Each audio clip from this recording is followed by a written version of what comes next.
वह लड़की बस इस बात की शिकायत कर रही थी कि कहानी का प्लॉट कितना बेतुका है, लेकिन अगले ही पल वो उस नॉवेल की दुनिया में पहुंच गई। जब उसकी आंख खुली तो उसने देखा कि सीढ़ियां आलीशान चीजों से भरी हुई हैं। फिर उसकी नजर जमीन पर पड़े एक शादी के सर्टिफिकेट पर पड़ी। तभी उसे एहसास हुआ कि वह उस किताब की एक दुष्ट और अमीर स्पोर्टिंग कैरेक्टर बन चुकी है। लड़की इतनी डर गई कि उसके हाथ से वह सर्टिफिकेट छूटकर नीचे गिर गया। अभी वह एक अमीर पत्नी वाली जिंदगी के सपने ही देख रही थी कि उसने देखा घर के नौकर चाकर सामान समेटकर बाहर जा रहे हैं। पूछने पर उसे पता चला कि ठीक उसी समय जब वह इस नई दुनिया में आई थी, उसका पति दिवालिया हो चुका था। उस आदमी ने उसे तलाक के कागजात थमा दिए और यहाँ तक कि अपनी बची खुची सारी जमा पूंजी भी उसे दे दी। लेकिन लड़की ने उसे लेने से मना कर दिया, क्योंकि उसे पता था कि वह आदमी एक बार फिर से अपनी पुरानी हैसियत हासिल कर लेगा। लेकिन किसे पता था कि वह आदमी असल में उस ओरिजिनल कैरेक्टर असली लड़की की कोई रिकॉर्डिंग चला देगा। लड़की ने तो सोचा भी नहीं था कि उस असली लड़की ने अपने पीछे इतनी बड़ी मुसीबत खड़ी कर रखी होगी। एक अमीर पत्नी वाली जिंदगी जीने की चाह में लड़की ने फौरन उस आदमी को गले लगा लिया और उसे यकीन दिलाया कि अब से वह उसके साथ मिलकर एक अच्छी जिंदगी जिएगी। उसकी बात खत्म होते ही कुछ रिपोर्टर वहां धड़धड़ाते हुए आ पहुंचे और पूछने लगे कि क्या वह आदमी अक्सर उसके साथ मारपीट करता है। उस आदमी के चेहरे पर गुस्से के भाव देखकर लड़की ने फौरन उसके कान बंद कर दिए और कहा कि उसने कभी भी उसके साथ कोई बदसलूकी नहीं की। फिर उसने गुस्से में उन रिपोर्टरों को वहां से भगा दिया।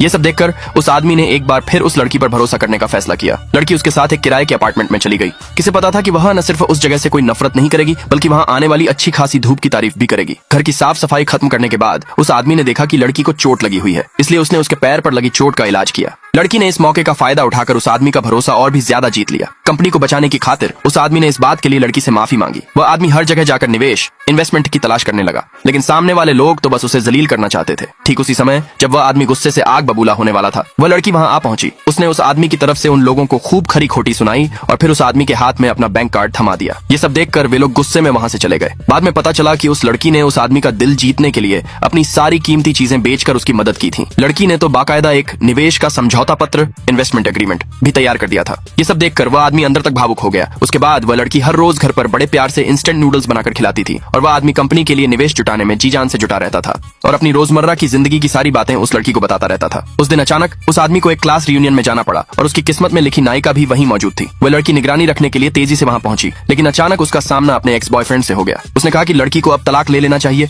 और वह उसे अपने पास रख सकता है। लड़की ने अपना हाथ उठाया और उसे एक जोरदार थप्पड़ जड़ दिया। अगले भाग के लिए नीचे कमेंट में यस लिखें।